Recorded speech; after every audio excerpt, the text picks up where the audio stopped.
Hey beautiful people!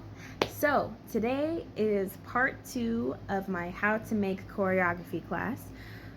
This is supposed to be the final part, but I may decide to add more maybe next week or maybe in a few weeks to go into more, go more in depth about it. So basically, I'll summarize what we discussed last week. So I emphasized how there's no real right answer because everyone's creative process is different, but there are some basic fundamentals that help every choreographer in how they create a piece of dance to match a piece of music. So I discussed that there's two main ways of coming up with choreography. One is envisionment and the other is freestyle. So you can visualize in your head what you want this choreography to look like, and then try it out in front of the mirror, or you can freestyle it and just experiment. Some people gravitate towards one way over the other. We talked about paying attention to the instruments versus the lyrics in a song. So deciding if your moves are on the lyrics or on the beat. You don't have to do it right then and there as you're creating, but keeping that in mind, especially if you know you have to teach it to other dancers, really knowing what movement goes to what beat, what count, what instrument in the song, or if it goes to a specific word. As you're creating, adding layers, making sure you take note of the specifics as you move along. So breaking the song down, focusing on the first count of 8 and then the second count of 8, for example. Adding layers with dynamics. So, for example, knowing if a movement is going to be smooth or hard-hitting. And emotion. That was the last factor we talked about, which is something you want to add later on. Maybe not necessarily right away as you're coming up with the choreography. For me, sometimes I mix it up. It depends on the type of song it is. Maybe the emotion may play a bigger role in the dance depending on what type of song it is or what your audience is. And also what comes into play with the emotion part is figuring out facial expressions. That definitely adds another layer to choreography that not necessarily everyone does, but it definitely helps in making your performance stand out if you even decide down to the smallest detail of what type of facial expression is going towards which movement. So moving on, that was our little review. The next point I have here is setting the vibe for creating. So this is something that you want to keep in mind in the beginning when you're first starting to create something. For me, for setting the vibe for creating, what kind of vibe do I set when I'm choreographing? So I can be kind of all over the place when I'm creating something. So sometimes every piece is like a little bit different in the way that I create it, or how I'm coming up with the movement, or where I'm at, my environment. But that's all part of being an artist, right? That's one of the fun things about being an artist, is that it's so unpredictable. So for me in general though, as far as setting a vibe for creating, I really like dim lighting. I don't like artificial lighting. If there is light, I would like it to be sunlight. But I really like dancing and creating in a dim environment so I can see more of the silhouette of the movement. And I'm more of a night owl anyway. Like, if you know what kind of person you are, what you like and don't like, this really helps in your creative process. If you're more of a morning person and you feel more creative in the morning, you're going to want to work on your choreography in the morning. I like creating at night. That's when I get the most inspired. That's when my creative juices are flowing the most, and I've always been like that. I can't help it. So there's been times where I've been up like 2, 3 a.m., 4 a.m., 5 a.m. working on creating something. So, yeah. So I would say working at night and in the darkness. As far as that too, sometimes it depends. It helps with what I'm wearing too. If what I'm wearing matches the vibe of the song, I like to make sure what I'm wearing matches that, because that helps with me visually. Because when you're working on choreography, you want to make sure there's a mirror right there. You don't obviously, when you're on stage, or when you're dancing, many times you don't want a mirror there, just so you can be used to not getting stuck at looking at your reflection. But when you're creating something, it's important to use the mirror there, especially since, you know, you are probably preparing for some type of performance. What do I have next here? So setting the vibe, knowing your audience. So this is really important too. This is something important to think about throughout as you're making the choreography, not just at the end or in the beginning. This is especially important if you're working on making a choreography for a group of dancers, or if it's going to be a solo or a duet. When you're first creating a choreography, that's one of the first things you should know. Is this a solo? Is this a duet? Is this a type of concert dance where there's multiple people dancing this routine?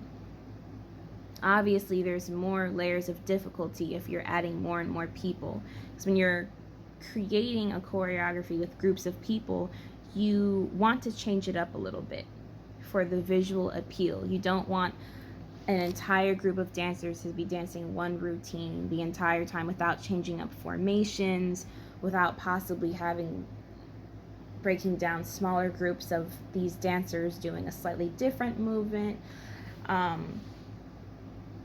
that kind of thing. So you need to make sure you're tapering for that as well. That's probably something that I will do in the next class or in the next few classes, is talking about choreographing for groups of people versus a solo or a duet, because that's something that that has a lot of layers to it as well. That's not something I can just go into depth right now. Because right now we're just talking about generally making choreography. So knowing who you're working with, how many dancers, that's definitely going to affect your choreography, and what look you're exactly going for. And knowing your audience, you have to taper the choreography for them as well. So the type of movement that you're creating has to also match the type of audience. So are there going to be many people? Do you know if it's going to be at a theater space where there are a lot of people, not just flat, but also up as well? Are there multiple seats all the way on the top and the corners? Is there seating all the way around the stage? Is it more of a circular stage where there's people all around? So then you want to make sure your choreography isn't just focusing on forward for one part of the audience. If you know there's going to be people all around, you want to make sure you're taking multiple perspectives into consideration with your choreography. You have to know, is this choreography for a concert venue? Will there be lighting? Will there be props? Will there be costumes? Because that's going to affect your choreography as well. That's going to affect any limitations you may have, or a complete lack of limitations. Maybe this means you can be even more creative than you thought you could be. In a concert venue with lighting, this always, I think it's really fascinating, because you can control what part of the body the audience will naturally look at more, and it controls their mood so much better when there's specific types of lighting. We can talk about that more in depth in another video as well. Or is it just an audition tape? So if you're thinking of that as your audience, if it's an audition tape, you want to make sure that you're showcasing your best self. Okay, so you want to show, depending on what it may be, what the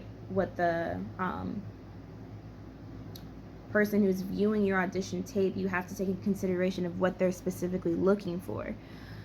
So many dance audition tapes, what I've choreographed may not have been the most creative or visually appealing, but I focused more on my technique and showcasing, this is what I know. These are my dance foundations. Here's how well I can do them. That kind of thing. So you really want to know the purpose of what you're creating as far as your choreography. And let's see. Lastly here for this video, my last note is to be confident and don't be scared of what people think.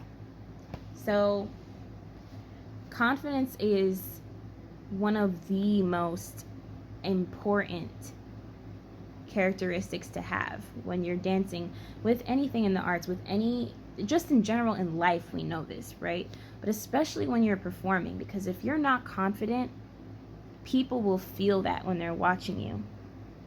And it affects your performance way more than you think it does. It's really all in your head.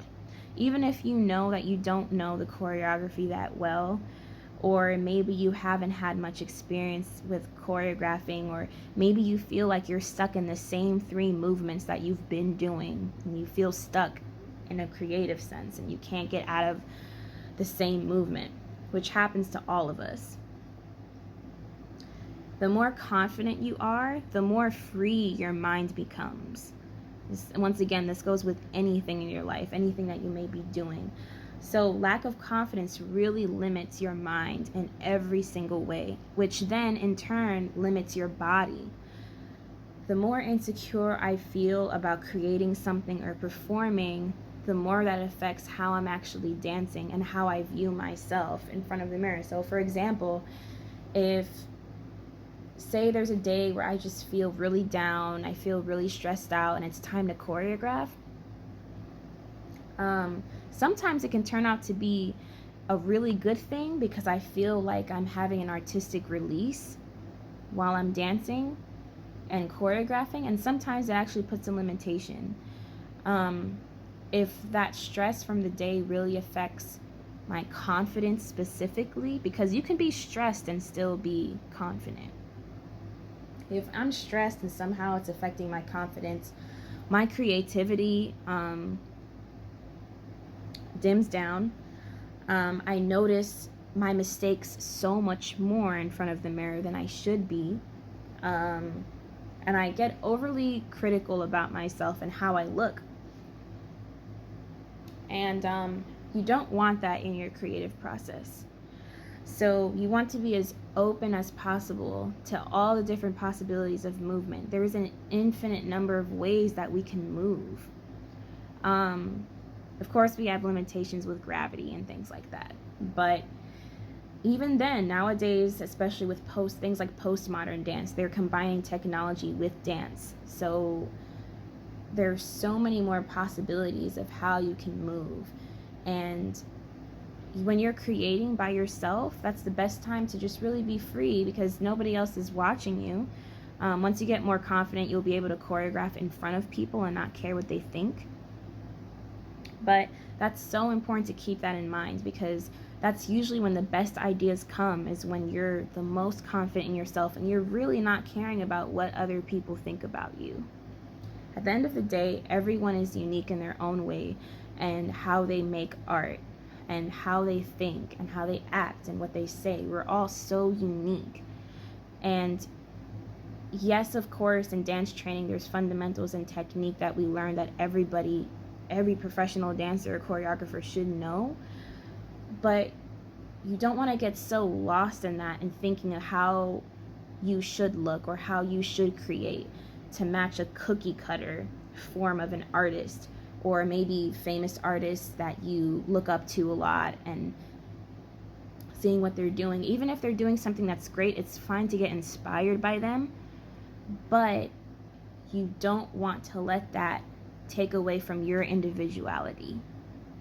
So that's where I'm going to leave you guys with today. I'm probably going to make more videos going into depth of choreographing for large numbers of people versus a solo versus a duet. So love you guys. Hope you enjoyed part 2 of how to make choreography.